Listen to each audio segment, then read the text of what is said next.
Welcome back, everyone, to the 20 Games Challenge. I made Mario Kart. I made the character controller for this kart not once, not twice, not 3 times, but 4 separate times. Because of that, I didn't get some things done I was originally wanting to get done. For one, I was planning on doing mode 7 instead of full 3D, and I managed to make full 3D instead, but I also was planning on having AIs driving with you, and that didn't happen either. So I made Mario Kart, it's time trial. I did learn a lot, which is the goal of this challenge, so I'm going to share the things that I did right and the things I did wrong. So let's jump straight in. First thing I did was make a flat plane, put a cube on it, and realized that I need a camera. I haven't done enough 3D work to remember that, so I deleted the game template screen. This is my default template I've been using, and this is actually my first Godot 4 game. I probably should mention that. So Minecraft I converted, this one starting from scratch in Godot 4. So here we are, cube on infinite plane, or finite plane I guess, and there's a camera as well.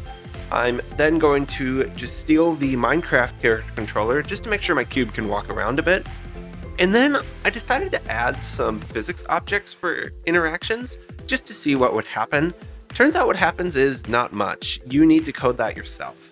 And so I thought about it for a bit and decided I could probably just add a rigid body to my player object character controller and just fix it to it, call it a bumper, and it can knock things around well enough. Let's sit down real quick and make a level. These are just pylons. I'm going to throw them all out into a quick rectangle-ish track, and then we will start writing my first character controller. Okay, we'll actually do that after I finish knocking over every single one of these pylons. It is quite fun to have a physics-based game to play with finally. So, yeah, where were we? Oh, right. Trying to make the car turn.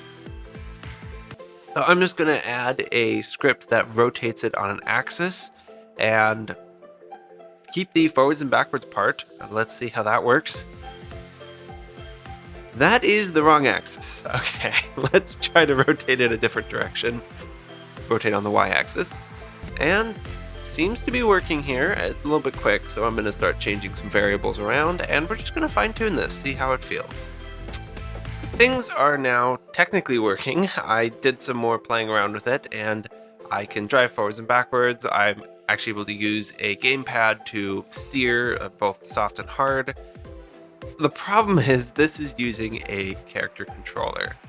And up front, that seems fine. You use that for a lot of first-person games, but racing isn't a first-person game in the same way that a shooter is. If I'm walking down the hallway, I'm not thinking about physics. I'm not thinking about how long it takes me to accelerate or stop or turn or any of those things. When I'm driving a car, that becomes a little bit more of a consideration. Drivers need to consider their stopping distance or their turning radius or whatnot. So I'm thinking it might be better to switch from this character controller to a kinematic body.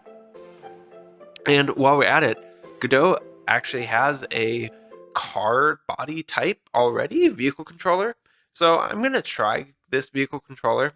This is a demo that Godot has, and I don't really like the way it feels. I don't know if it's bad because the demo is weird or if the vehicle controller just isn't that well thought out. We'll see, but I'm going to try to make one for myself and see if this is better than doing it the character controller way. The way this is going to work, we have a vehicle body 3D, and then we have 4 vehicle wheels. These wheel objects are physics. I'm adding a mesh to make it look like a wheel, but the mesh isn't strictly necessary. It's just this kind of circle you see in the editor. And this is really all there is to it. We're going to take this, we're going to add the 4 wheels onto it, and then I'm going to go into the script, and there are only 2 variables you set. There's engine force, makes you move forward, and there's steering angle, makes the wheels turn. So this is a very low-code solution in that sense. The problem is there's a lot of complexity that gets hidden.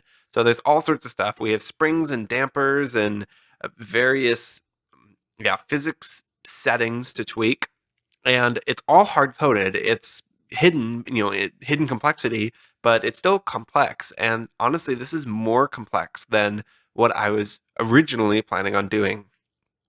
So I don't know. I'm going to play with this for a while, but we are able to turn, we are able to drive, and it does seem to work. So I think maybe this works. I'm going to move on to the track and see how we feel about that. As I smash all the pylons yet again, you may notice these kind of terrible attempts at tire tracks. I decided to throw a particle emitter on each wheel when I put this together, and as you can tell, they do leave some sort of tracks. The problem is when you start moving fast, they start to space out. So I'm probably going to have to come back and revisit this again. I know the correct answer is a shader, but I have not written a shader before, and as I'm just getting into 3D, that's going to be a future project, future video. So we're going to stick with these for the time being. But I can drive and I can turn, and I do have some sense of tire tracks. And the reason for putting this in is actually if I skid, I want to be able to see how my drifting is, and tire tracks really do make that a lot easier to kind of comprehend what's going on. Okay, we're going to go with good enough on the vehicle controller. I'm going to start working on a map theme. So I just opened Microsoft Paint. I'm going to play around with a few things, but I do have an idea up front. All of this knocking over physics objects made me think, why not go with a bowling theme? Obviously, I want to have some element of Rainbow Road. I feel like if you're making Mario Kart, you have to make Rainbow Road, or at least make that as a part of your game. And then the other thing I'm going to have is essentially Banshee Boardwalk. So combining those two maps, I'm going to get this one, and I'm going to call it Galaxial Lanes. If you've ever done like the blacklight bowling, that's going to be kind of the theme. So we're going to have this ball return bit. We're going to then have a lobby, and then we're going to have 2 lanes with bowling pins on those lanes. And then we're going to have a Rainbow Road inspired return shoot. And that is the game plan. Why don't we just sit down and I'll put on some music and I'll make a track real quick.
I'm making the entire level out of primitives, and that's working fine, but these bowling pins are terrible.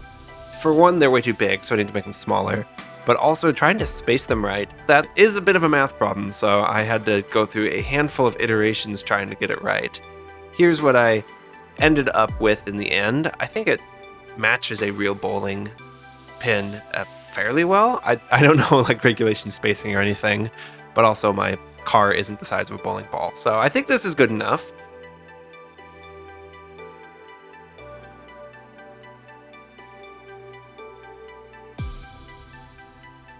We are halfway through the level design. You can drive down this ball return. I'm thinking about automating this later, but for now you just drive straight down it, and then you turn around in the parlor, and then you head down the actual bowling lane, and at the end are the bowling pins, and you can crash into them, and they are quite satisfying. What we still need is the last bit of the ball collector and the return chute. So I'm going to work on that next.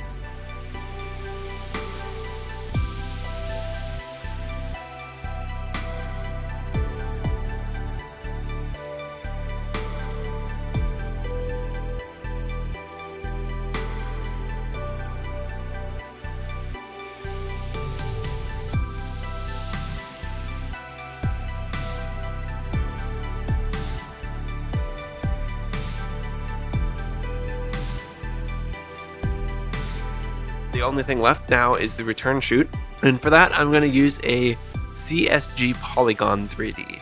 This is something where you can set up a bunch of points and then you can have this rectangle following the trail all the way around.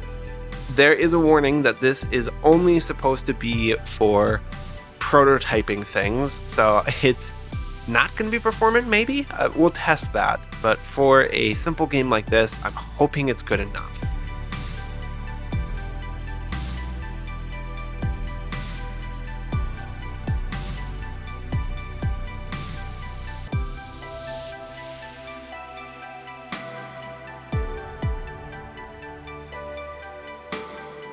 I made this path way too complex to begin with.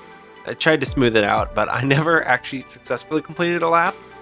And for some reason I decided that was fine. I went back to working on the car, but I did at least set up and prove that the concept works. So this is going to be the return chute. And then I went and textured everything. Or I guess I shouldn't use the word textured. I added colors to everything, but I did very basic materials. And I have a level. This is a basic prototype, basic geometry. The proper way to do this, I think, would be to go into something like Blender, and I just didn't do that. I spent all my time just prototyping, and for this particular game, that was good enough, but I think a better long-term solution would have been to use something like Blender. But here we are, and we can make it part of the way through. We have physics interactions. The problem I'm having now is with the vehicle itself. Now that I'm on a real or more real racetrack, I don't really like the car. I think that I could try to fix this, but one of the issues I'm seeing is it's not self-righting, and there's some things you can try to tweak, but I wasn't able to figure it out. So I just keep falling and landing upside down, and it's so complex with all of the various options. I'd rather just make something a little bit more arcade. This is Mario Kart. This isn't something like a Forza or Gran Turismo or whatever. It's supposed to be simple. So I'm going to swap out my vehicle controller for just a rigid body. I'm thinking I'm going to go to a sliding cube. The reason to do that instead of going all the way back to the character controller is I do think that we benefit from having physics and not having to manually code all those physics. So acceleration, deceleration, the interactions with objects come for free if you're using a rigid body. So I'm just going to try sliding cube and we'll see what happens. I'm going to just start with making sure we go forwards and backwards. For this, you apply forces, and that seems to be working. The one problem I already found is I'm sliding side to side instead of forwards and backwards. So I'm going to have to really make sure to be using local space and global space properly. There's kind of two different coordinate systems. One says X is the global X, one says X is local X, and that is not entirely intuitive right away, at least to me. So I'll have to spend some time on it. For rotation, I'm going to try to apply some torque to the vehicle. And I don't want it to rotate on the spot, so I'm trying to only rotate when it is driving, and when the velocity is 0, it doesn't rotate. This is kind of working, but even with some basic friction, it's still going to be gliding everywhere because I don't have a corrective force. So that's something I still need to figure out. Yeah, I don't know if this is the best solution either, but we're going down this path, so we'll see where we land with it. All I'm trying to do now is apply a force that will counteract the friction on the tires. So if I'm sliding sideways, I need to apply a force in the opposite direction. And that is easier said than done. No. Okay, no.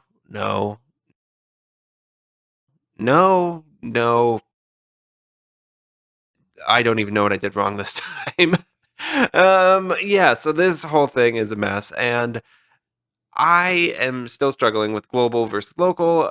The big issue is I can't really have the car turn. If it's not completely flat, everything breaks down. So this is just a bit of vector math that is probably a bit too hard for me right now. I could figure it out, but it would take more time. And I found this interesting tutorial online. So we're going to try this instead. This is a rolling sphere simulation. Basically, you're rolling a ball and you're going to stuff the visible vehicle right on top of the ball. So we're going to steal this and see if it works better. And it does. We still have the issue of the sliding everywhere. So we're going to have to go back and figure out that corrective force I got wrong the first time. But I don't know. This seems like a little bit more of the arcadey thing I want to do. So for better or for worse, I'm going to do this instead of a sliding box. And this is just slow and steady, but hey, have you heard of ChatGPT? I thought it would be worth asking it if it could fix my problem for me. This is actually going to be a video I'm going to be coming out with after this of investigating AI systems for game design a little bit more thoroughly. But for now, I'm just playing with it and doing some back and forth. Turns out it is not super good at Godot. A really funny thing, if you see when it's printing out the code it's making, the developers don't know what GDScript is, so it keeps labeling it as random things. Again, that's not the AI itself, that's just the wrapper around it, but it's kind of funny that GDScript is just not a concept. So I had a lot of back and forth and ended up getting something that worked. I don't know if it saved any time, but it was an interesting experiment. So here we are with a friction force that is restorative. This is the bit I was struggling with earlier. ChatGPT was not able to just write code that worked for me. I had to explain pretty thoroughly what I wanted. So here's a quick illustration on that. This is the direction that the vehicle is currently sliding. So as it's driving, it's not exactly going straight. You can break that into two vectors. One is the forward motion and one is the sideways or sliding motion. And so all I wanted to do was to apply a force in the opposite direction of the sliding motion that is proportional to the sliding motion. So if you're sliding more, you apply a bigger force. That took a while because I was still getting my head wrapped around the global versus local space. Even with ChatGPT, it messed up a couple times, but we got there. So here's the final code. The one thing I ended up doing is just picking a number for the force. So I'm multiplying it by 5,000 is how it worked out. I could have gone through all of the physics calculations trying to make that an perfect force where it's the friction is 100% matching the velocity, but I kind of wanted to slide anyways, so it was easier to just do it that way. It drifts. There is no drift button to make it more or less. It's just you're drifting. But it feels pretty good to drive, and that was ultimately what I wanted. So I think we'll call this a win. While I'm playing with ChatGPT, I decided to replace my tire trail particle effects with a actual renderer of some kind. Instead of doing a shader, I just decided to add a bunch of points to a trail and use the CSG Polygon 3D, which is what I was using for the return shoot part of the Mario Kart track. I started by asking ChatGPT to write a script, but I realized it makes a lot more sense to write a script myself and then pass it in and then see what I get back. I ended up having to fix a bunch of things manually. It didn't get it right, but it got close enough that it was probably a little bit less work than I would have had to do on my own. So yeah, I created a object here and I'm having it follow the trail that is being made, and it's not doing anything, and then it just disappears, and now it is an Eldritch Horror. um, just number of revisions on this, but I eventually got it mostly working. Okay, note to self, don't parent that to something that's rotating. And here we are. So we have trails. The problem with these trails right now is that they are still incredibly course, and if I add more points to it, they become just way too difficult to run, and my frame rate tanks. So there's going to be a little bit of balance here. I'm going to come back and do some refinement later on in the video. But for now, we have this up and running, and I think it looks a lot better. Another thing is when we're in the air, I just have a flag that will turn them off, and then when we land, we'll turn them back on. So you're not going to be drawing trails while up in the air. I'm just taking this thing incrementally where I'm seeing the next problem and tackling it. And right now, the problem is that it is still ugly. Everything's mostly kind of working. I don't really like it very much, but it is ugly. And I think if I make it look better, maybe I'll like it more. So I'm going to start texturing. Before that, I'm going to just make a simpler map, which I can, one, fine tune the driving mechanics on, but also just texture a couple simple things. So this is going to be the original map I made with that square, but instead I'm going to make it a circle. So I'm just going to place a whole bunch of pylons in a circle. In the end, I'm going to add a second row of them to make this into, I end up calling it the Great Circle Track. And it's literally just a circle made of pylons. And then I'm going to go, and since we're using AI tools, I found this one called Poly. I'm not sure if I'm going to use it in the future. The licensing is going to be a bit dubious for a real game, but for something like this, it's fine. You just have to credit them.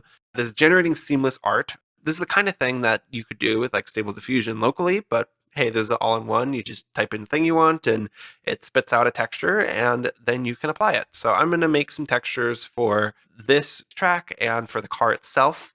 And honestly, this is looking a lot better. I also made a texture for the tire tracks, so those trails aren't just dirt anymore. It kind of looks like the wheels. I think that is looking pretty good. At this point, I did stop and clean up the trail rendering, as I mentioned. I probably could try to make it run a little better. I think I'll do a little more tweaking, but in general, I'm happy with it.